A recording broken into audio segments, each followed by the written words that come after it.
Now at 6:30, the future of a multi-million-dollar project is uncertain after a fire destroyed a historic hotel in MacArthur. As the investigation continues, why officials are hopeful for a quick recovery. Plus, Republican lawmakers are calling back House members for an unprecedented special session to put Governor Mike DeWine's vetoes on the chopping block. And the search continues for survivors in Kerr County, Texas, as the death toll climbs above 100. This amid growing criticism over severe delays in emergency response times. Newswatch starts right now.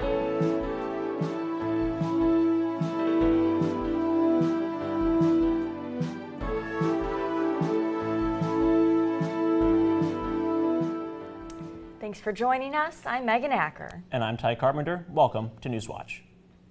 The multi-million-dollar restoration of a historic building in MacArthur is up in the air after a fire caused significant damage to the building. Yesterday's fire at the Hotel MacArthur destroyed the roof.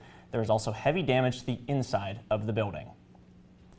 Today, the Vinton County Convention and Visitors Bureau says it's working with its architect to determine if a $2.5 million restoration can happen. So we are still kind of pressing forward with that to see, if there can be something done with what's left. Mullins on Main, the pizza business next door, is still closed due to damage. The state's fire marshal is still conducting an investigation into the cause of the fire. We have new details tonight on the man who killed himself as he was being arrested. In a press release from the Meigs County Sheriff's Office, Sheriff Scott Fitch says the deputies executed a search warrant for child pornography in Albany. Fitch says Patrick McDaniel confessed to possessing child pornography on his computer and phone. When deputies started arresting McDaniel, he grabbed one of their guns and shot himself in the head. Meigs County Emergency Medical Services pronounced him dead at the scene. The city of Marietta is celebrating the 238th anniversary of the Northwest Ordinance, a document that created the government of Ohio. Governor Mike DeWine was one of several speakers at today's celebration.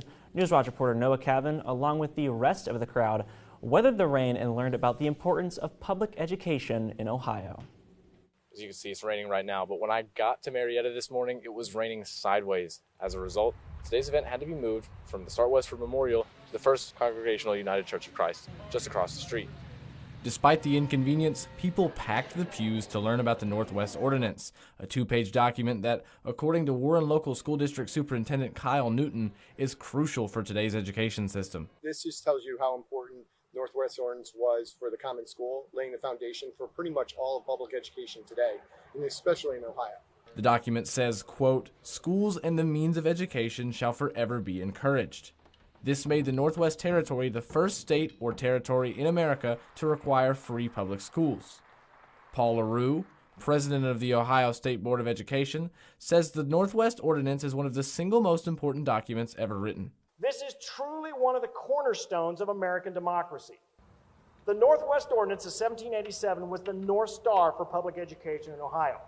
Governor DeWine echoed the importance of the document in Ohio's educational system, saying all kids in Ohio are entitled to a good education, regardless of where they are in the state. Education is the key to the future for every child in the state. Look, our goal is for every child to get a good education. It doesn't matter if the child's in the city of Cleveland or whether they're in an affluent suburb or whether they're in our Appalachian County. Former governor of Ohio and lifelong Marietta resident Nancy Hollister says the Northwest Ordinance has paved the way for the Ohio we know today. It created a foundation based on knowledge, religion, and morality as it applied to communities and governance, and it works today.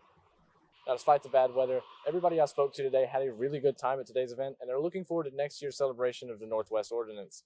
Reporting for Newswatch, I'm Noah Cavan in Marietta. Well, it looks like Noah saw some pretty heavy rain today.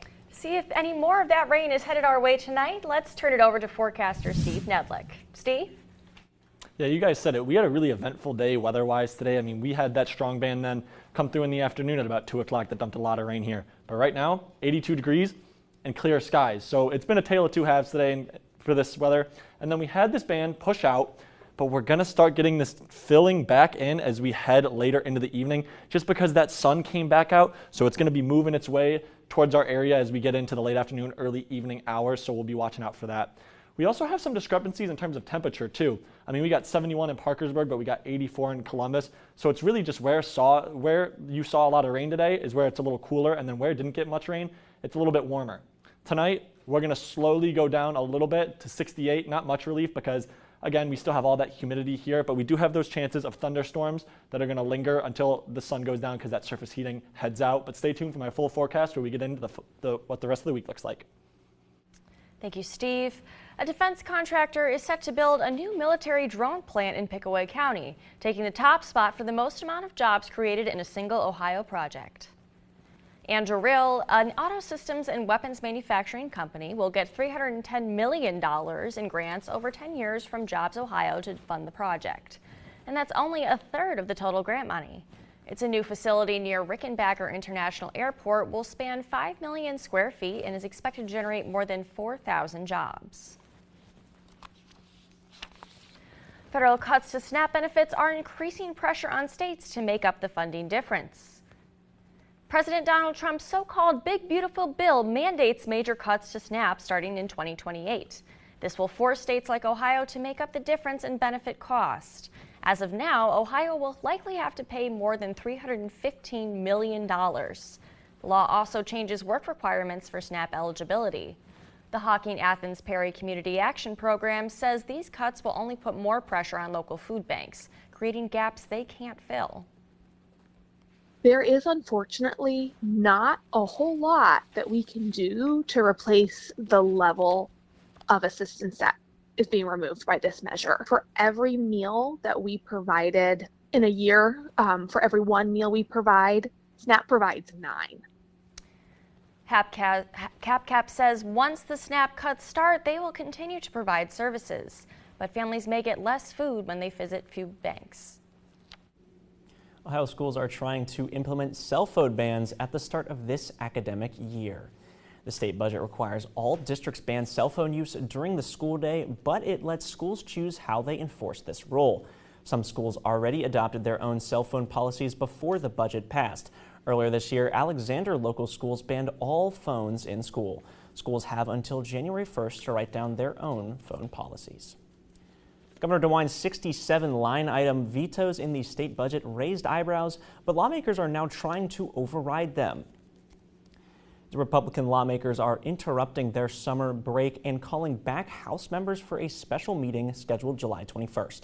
They are set to discuss 3 of DeWine's vetoes, specifically relating to property taxes.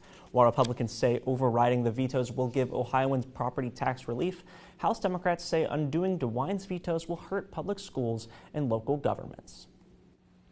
The grim mission of search and recovery continues in Kerr County, Texas. Officials say at least 170 people are missing and 119 are dead. Mary Bell Gonzalez is in Kerrville, Texas, where county emergency management leaders face increasing scrutiny over claims crucial public warnings may have been delayed. It's all hands on deck. Everybody we got are out here, but also we have additional 2,000 plus people helping us. With each passing day, the death toll and number of missing grow painstakingly higher. Nothing is going to change for us. We're going to continue to search and look to try and reunite families. The delicate, emotionally taxing operation made more difficult, officials say, by onlookers. People coming here from outside the community and people within the community who want to go sightsee. We are using very heavy equipment, excavators, skid loaders. We are looking for anything of a sign of a person that may be within this material. There's also a search for answers over the county's handling of the emergency. Kerr County's sheriff pressed today over a local news report that a code red warning requested by a local fire commander was delayed for hours. The dispatcher says, I have to get a supervisor's approval for that. Almost 6 hours passes until 10 o'clock, 10:04, when the code red is issued. How do you account for that lapse of time? We're going to get that answer. And I know that's going to be asked over and over. Please understand that. You know, we're not running, we're not going to hide from everything. That's going to be checked into at a later time. I don't know that time. Texas Governor Greg Abbott, who toured the devastated area yesterday, said the emergency alert system will be addressed during a special session of the state legislature later this month. In Kerrville, Texas, I'm Maribel Gonzalez reporting. The Trump administration is suing California over its policies allowing transgender athletes on sports teams of their choice. The suit alleges the state law violates Title IX, the federal law that prohibits sex-based discrimination at schools that receive federal aid. The president and DOJ have repeatedly threatened to pull federal funding from educational institutions whose rules run afoul of the administration's priorities. The Justice Department filed a similar suit in Maine and threatened another against Minnesota. Supreme Court delivers a major win for the Trump administration, allowing mass layoffs to continue. In a brief unsigned order, the court paused a lower ruling that blocked the administration's push to shrink the federal workforce. Back in February, President Trump signed an executive order aimed at slashing the size of federal agencies. More than a dozen unions and local governments challenged the move in what they called the largest legal battle yet over federal downsizing. Coming up, find out more about the Southern Ohio Copperheads Turn It Gold game here at Bob Wrenn Stadium tonight. History that you might read in a book or learn in a classroom, how we can make that more hands-on and interesting to kids. One summer camp is finding new ways to bring history to life. Rain has dominated our region over the past few days. Stay tuned to find out when we can expect a break.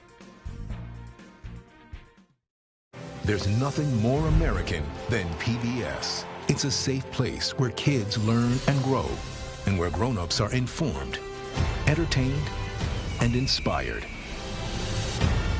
PBS is one of America's greatest resources for 50 years strong, and PBS needs your help to keep going for another 50. We will have done a great service for our future.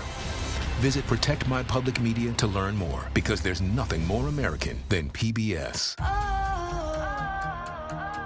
We tell stories. To evolve. To explore. To be inspired. Close your eyes now. Jump into the future. This is the stuff that dreams are made of. Right now, the world is waiting for you. Be the difference and be loud. Oh, that's just the best thing ever. The American Revolution changed the world. It gave people a sense of hope that they have an opportunity for freedom. We need to work together. Oh my God, it's delicious! Thanks for spending part of your evening with us.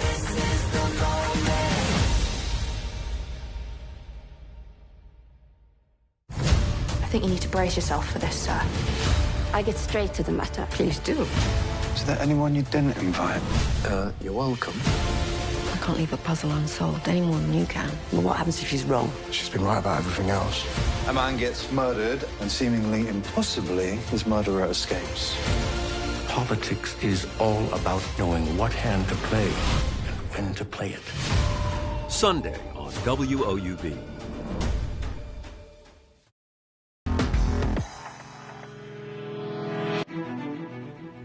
The Southern Ohio Copperheads are hosting their annual Turn It Gold game tonight at Bob Wrenn Stadium. Turn It Gold is a charity for childhood cancer awareness and research. This year's game will spotlight the Lucas family and 4-year-old Delaney Lucas, who is cancer-free after being diagnosed with leukemia in September of 2023. Newswatch reporter Joshua Horner joins us live from Bob Wrenn. Josh? Ty and Megan, all the ticket sales from tonight's game and the proceeds from a hit-a-thon hosted by the Southern Ohio Copperheads will go to the Lucas family. Christina Rana from Turn It Gold joins me live tonight with more on tonight's events. Christina, thank you for joining us. Of course. So our first question here is, what does tonight's game mean for Turn It Gold?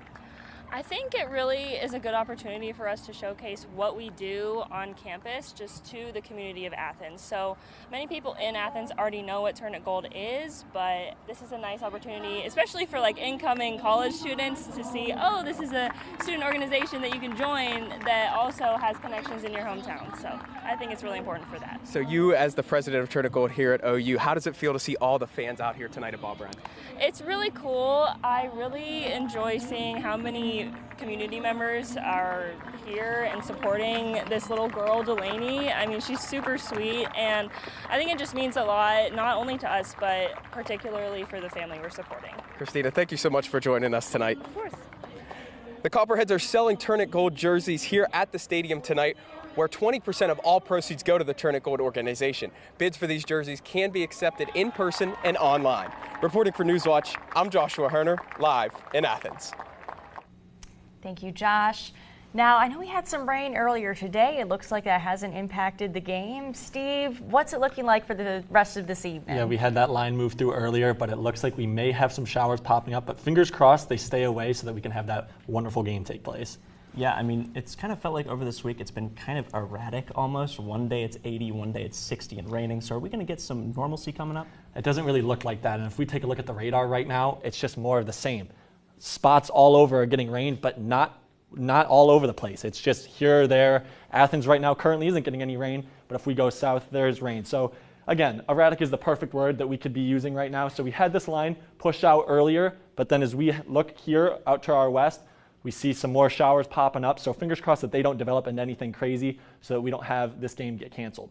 Now, with all that rain that was moving through earlier, we had some flood advisories down below us. And right now in Newark, we still do have that flood watch. So it's just stuff like that. We've had rain move through over the past 2 or 3 days. It's just those areas that have been hit repeatedly by a lot of downpours. So we're just watching that as we head into the night tonight. With all that, we've had rain discrepancies, but we've also had temperature discrepancies. Columbus, 84, down here in Athens, only 80, and then Parkersburg, 71. So it's just wherever these storms are popping up, and that's just going to continue as we head through the rest of the week. And if we take a look out at a wider range of this radar, it's just a really long line that is just setting up just by all this daytime heating we've had, because we had that line move through earlier, but then the sun came back out, and that's just what's going to be causing these storms to continue popping up until the sun goes down. Now, again, what's interacting with all that daytime heating is this front that's kind of just set up over our region, and that's allowing for this air to get lifted up and create these storm clouds that we've been seeing. And tonight, once that sun goes down, we will, again, maybe have some spotty showers here and there, but an overnight low of 68, so it won't be too chilly.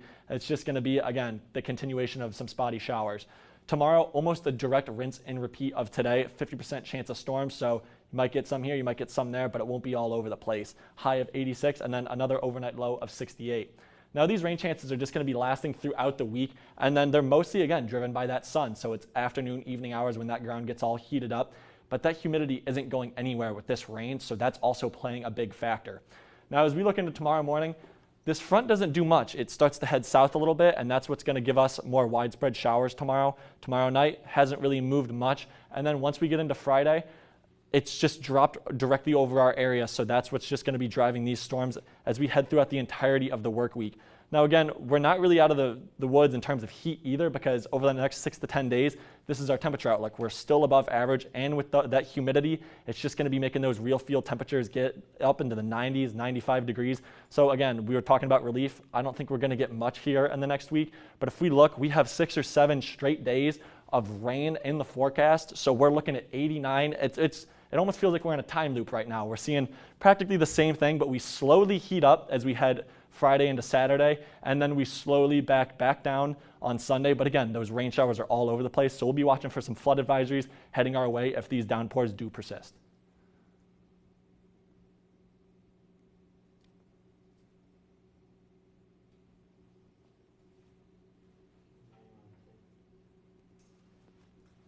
Thanks, Steve. Most people think of summer camp as a time for things like swimming, fishing, and s'mores around a campfire. But at the Castle in Marietta, summer camp means learning about Ohio history. I was at the camp's second day of activities and got to experience it all for myself. At the Castle in Marietta, history is more than a lesson in a textbook. It's something you build, we have glue, craft, or debate. Cows are going to provide milk, and milk can be made into butter. Are we taking the churn? Yes.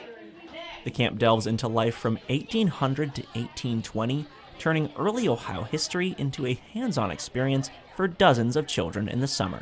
How can we make history that you might read in a book or learn in a classroom, how we can make that more hands-on and interesting to kids? How can we get them to understand similar things today versus back then, do some compare and contrast? I think that's our kind of a little unique approach to summer camps that we do here. The camp has sold out each the last 5 years and provides 6 new activities each day for a week. All the kids get to experience new things. They get to learn how to make their own food. Like, for example, we were doing silhouettes. We were learning about portraits and how portraits have evolved through the years. So that was really cool. Campers even discuss what they'd pack for a wagon journey, debating every item. Coffee grinder was one of the things that settlers took, but the kids say, is that really necessary? You could drink water. One little girl, one boy said, well, they could just drink water. But one little girl said, I think it's necessary because if my parents don't have their coffee, they get grumpy. So then I said, do we want grumpy parents? So everybody voted that then we would take the coffee grinder. How's she going to have her coffee? An apple can wake up just as much. If you have an apple. No. The final test? Build a boat themselves from scratch. The only rule? It has to float, just like the ones used on the Ohio River more than 200 years ago. It's a little big, but it floats. It floats! It floats! Next, it's all too easy to let your packages pile up, but that also makes it all too easy for thieves to steal them. Ways you can protect your parcels. Welcome to the age of humans. When you walk in a room, whatever you wear is making a statement. It arises from this desire to stand out and to fit into a group at the same time. That's tribalism. It's basic human function. The fact that it's such a basic need makes it inherently manipulable. But what's the cost of 8 billion people looking so fly? Tonight at 9 on WOUB.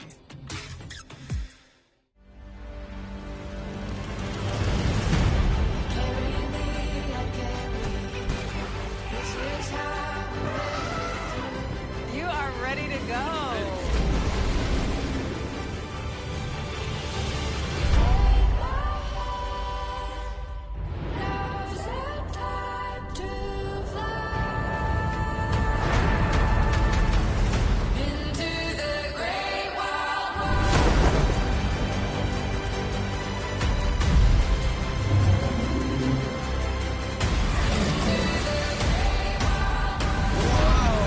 Did you get that? That is incredible. We are a part of a revolution. That, for me, is so exciting.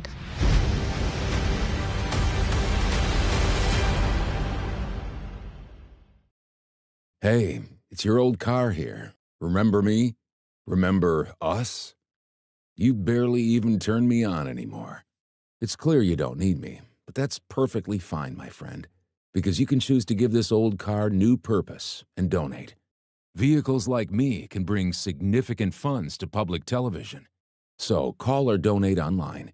Donating a vehicle is easy, the pickup is free, and your gift is tax-deductible.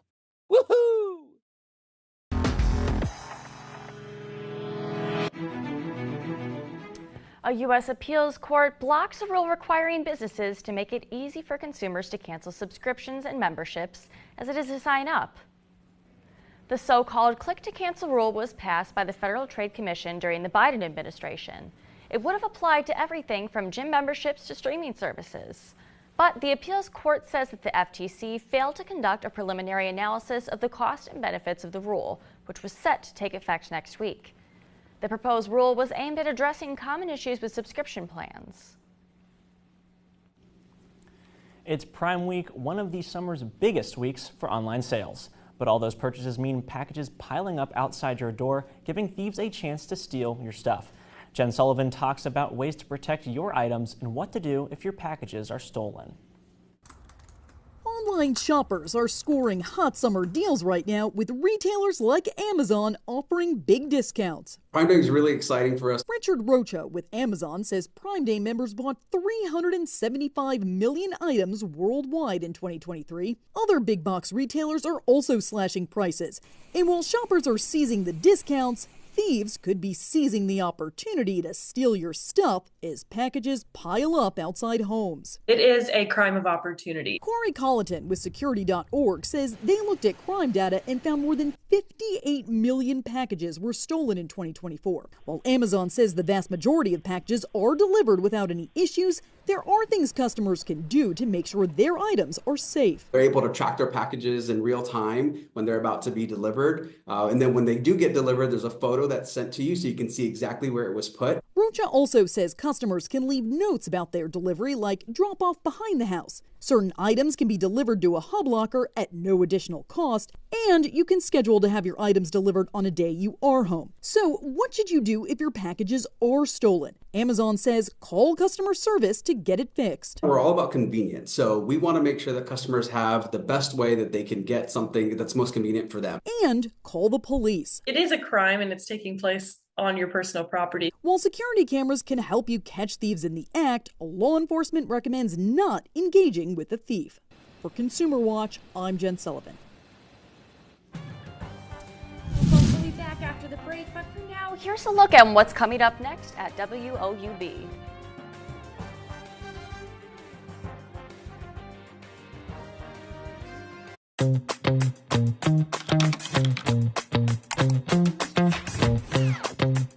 PBS viewers believe that businesses that sponsor PBS on WOUB Public Television have a commitment to quality and excellence.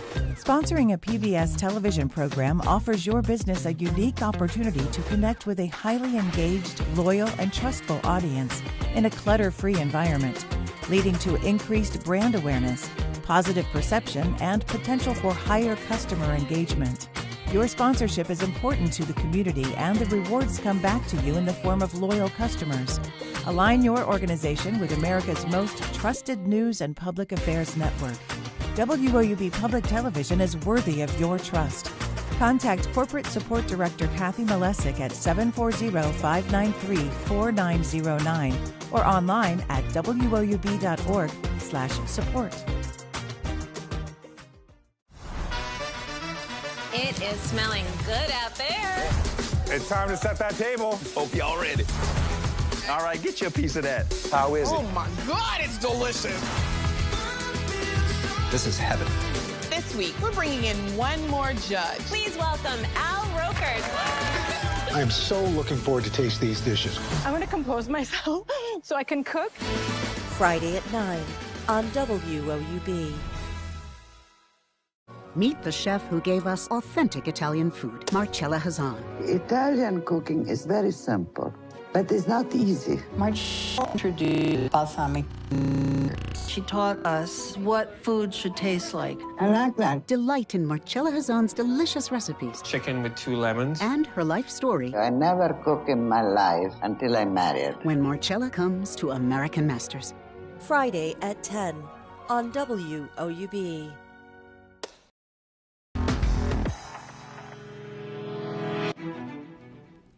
Santa Fe, New Mexico scores the top spot as the U.S.'s top city. The survey from Magazine Travel and Leisure says readers love the city's cuisine and natural beauty.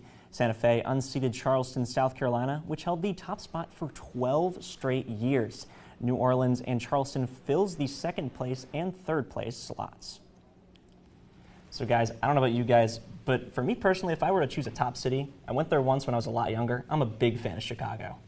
Chicago's a good one. I feel like number 2 spot New Orleans is probably, that's got a special place in my heart personally. Definitely. I would love Chicago too. And I know New Mexico doesn't get a lot of rain, but we certainly have been getting a lot of rain, as tonight we still have those chances of rain with a low in the upper 60s. And then as we look at the rest of the week, I mean, the rain just won't go away. Friday, Saturday, all the way through the middle of next week, we have those rain chances. So make sure you grab your umbrella when you're heading out the door. That's all we have this evening, folks. For Joshua Herner and Steve Nedlick, I'm Megan Acker. And I'm Ty Carpenter. Stay tuned for the PBS NewsHour coming up next. Have a great night.